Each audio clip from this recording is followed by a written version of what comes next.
In a quiet little town on the outskirts of Missouri, where the church bell still chimed on the hour, and the scent of freshly baked bread lingered down every alleyway, lived a 10-year-old girl named Mira Thompson. Mira was different from most kids in her class. She was round, noticeably heavier than her peers, with chubby cheeks and brown eyes that always peeked out from behind thick glasses. At an age where children can be cruel simply out of thoughtlessness, Mira became the target of every kind of nickname: cotton candy bear, two-legged donut, and some even mimicked her footsteps to the rhythm of a marching drum. She had no close friends.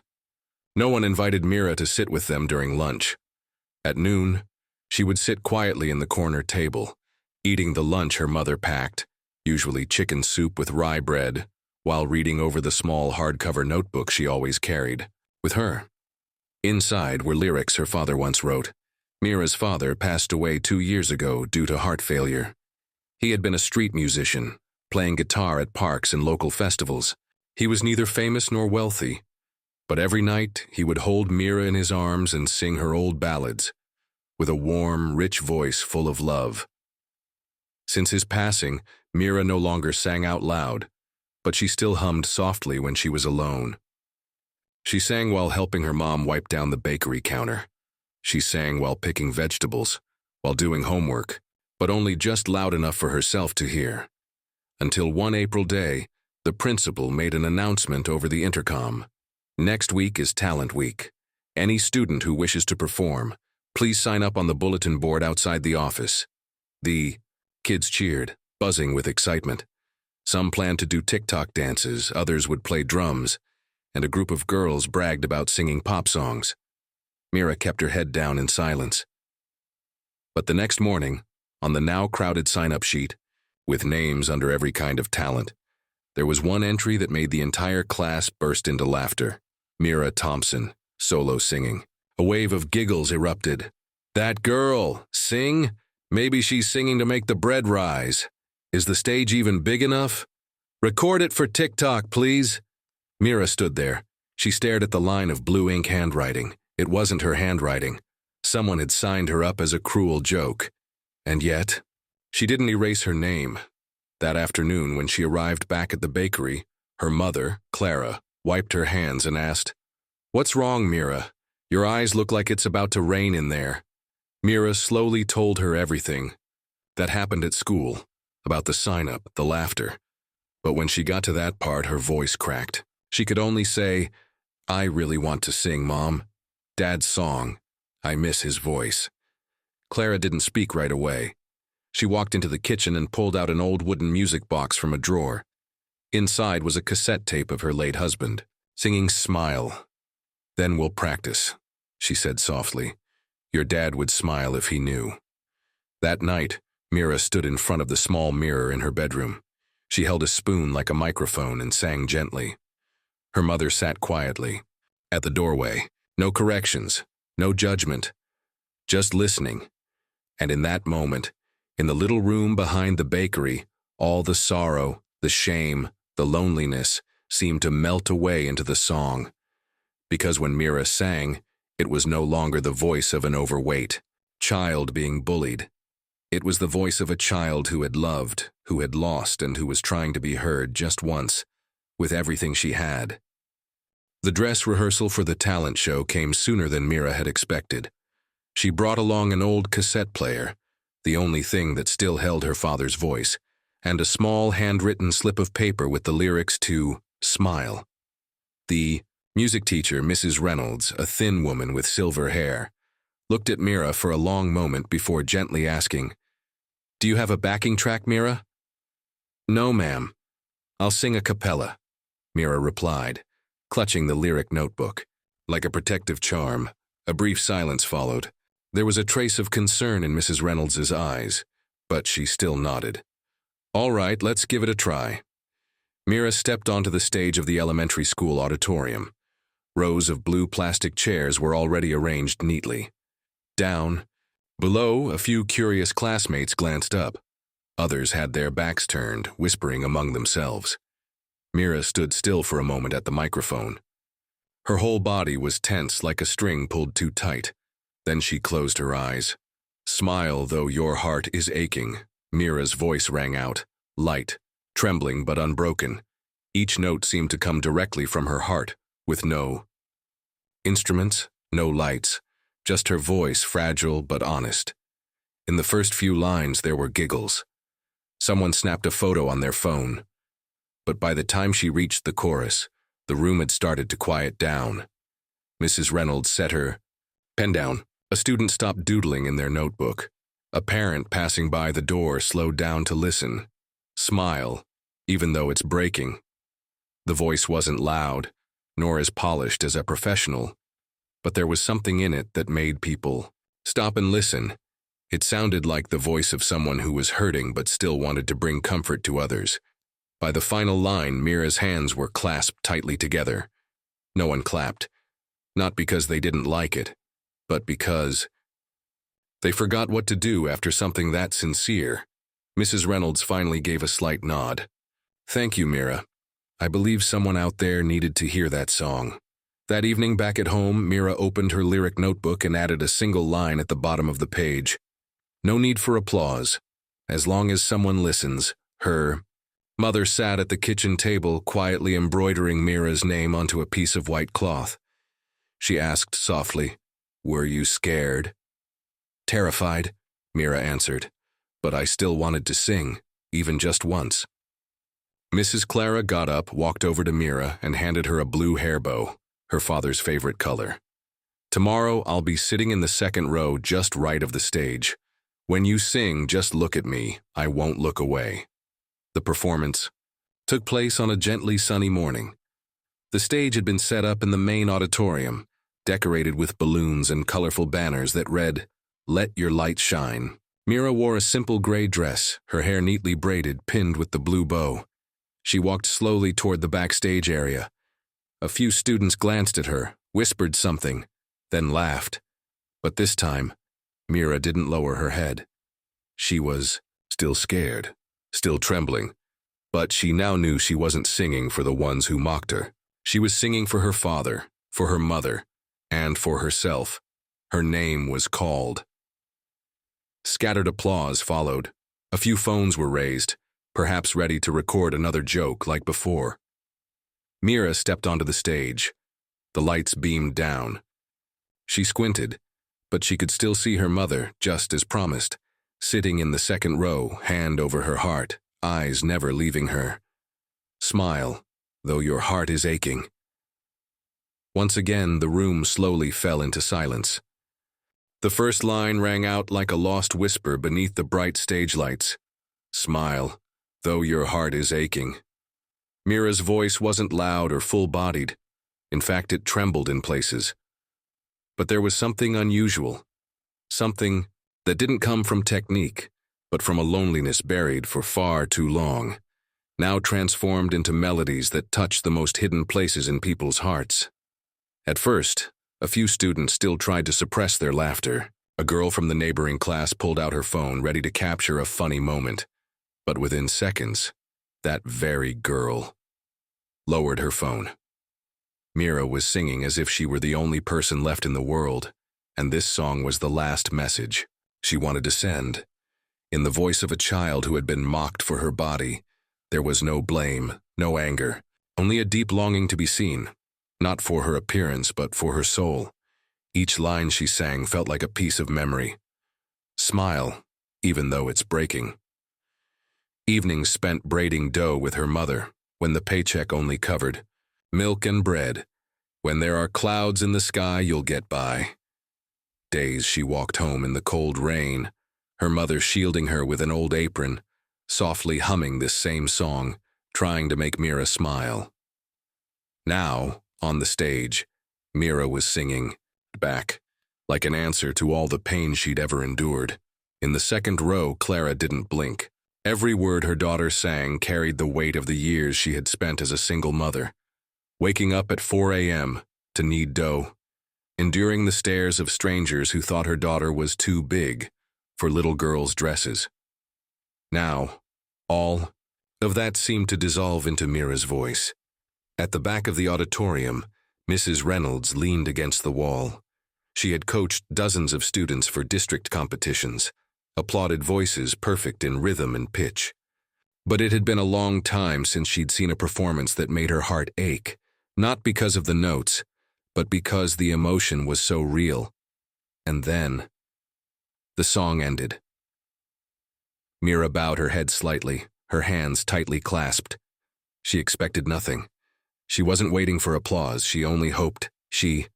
Her mother was still there, still watching her. 1 second, then 2, then 3. The room remained silent. Then, as if someone had awoken from a dream, Clara stood up. She didn't clap. She didn't cheer. She simply stood, hand placed over her chest, eyes glistening with tears. Her presence seemed to say to the world, "That's my daughter, and today even I am learning how to smile." A student nearby also stood up, then a teacher, then the entire auditorium, like a wave of dominoes rising together. Applause broke out. At first hesitant, then growing stronger, fuller, and warmer.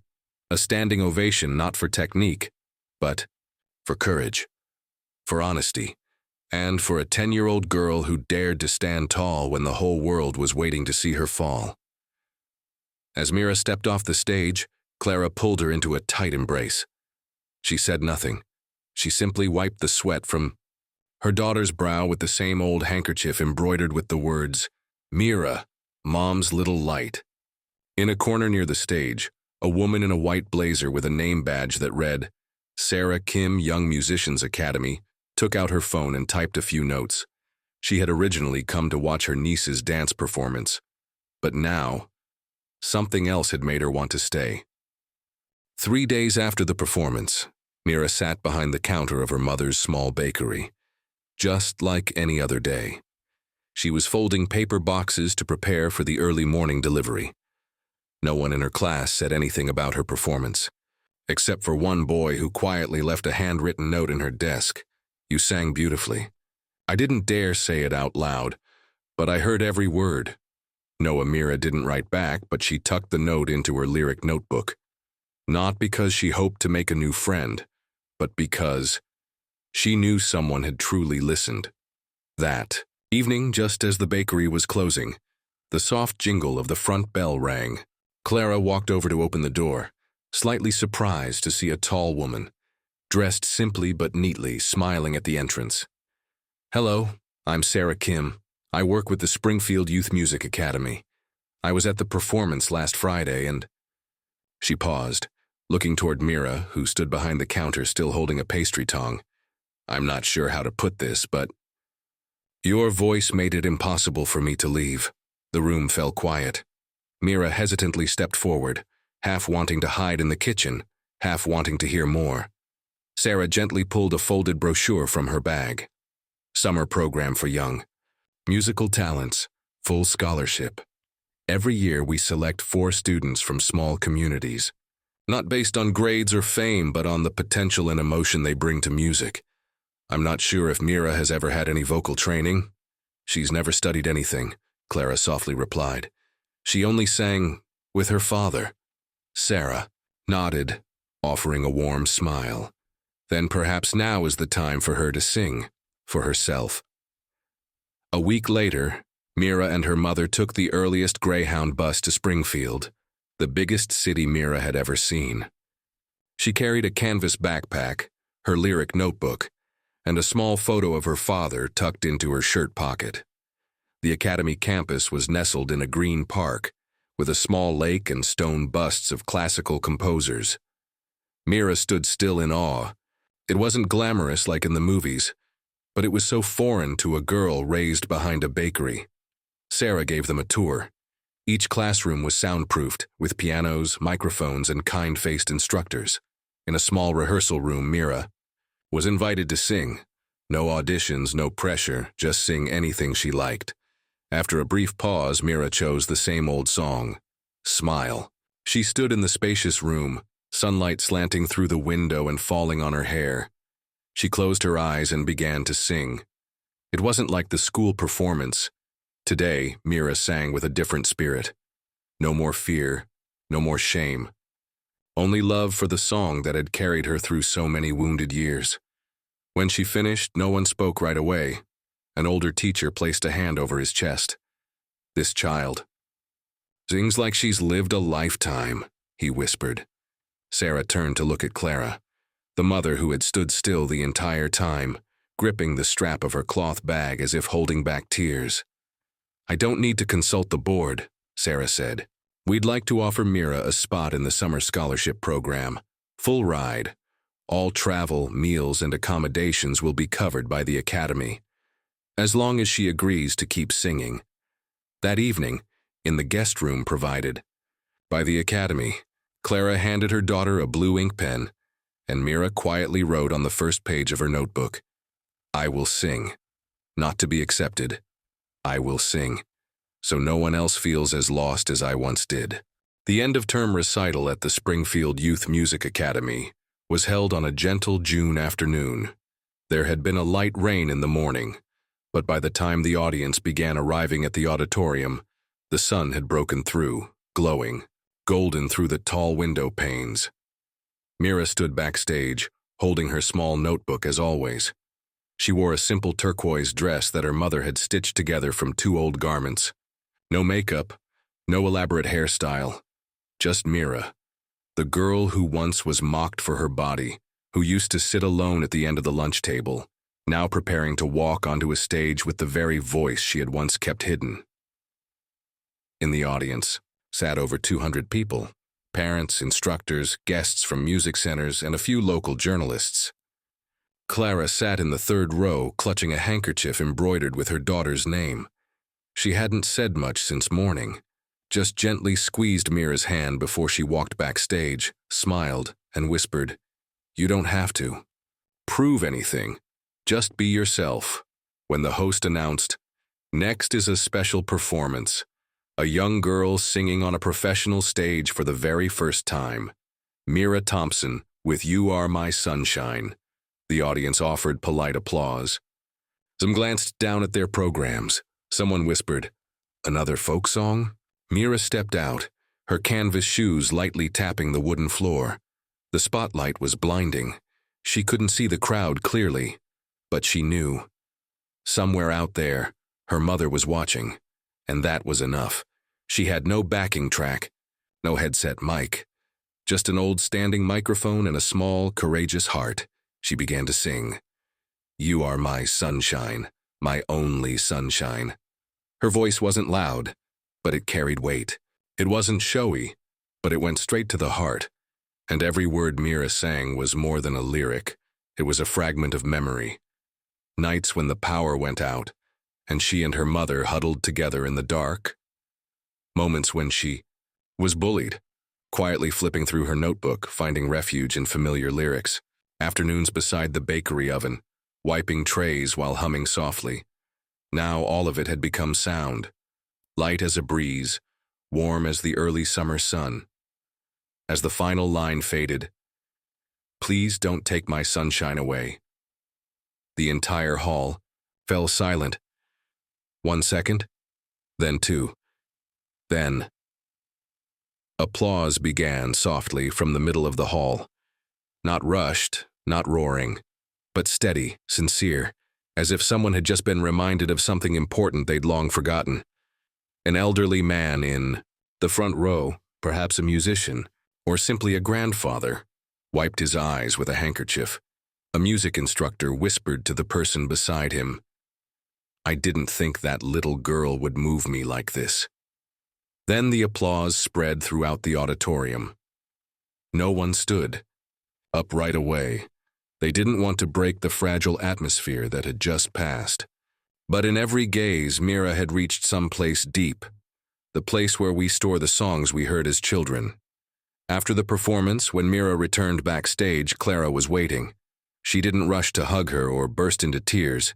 She simply placed her hand on her daughter's cheek and said, "Today you're no longer Mira, the girl they teased. Today you're Mira, the one who made the world listen." 2 weeks later, they received a letter. Mira had been accepted directly into the Academy's formal training program, with a full 4-year scholarship, including housing support for her family.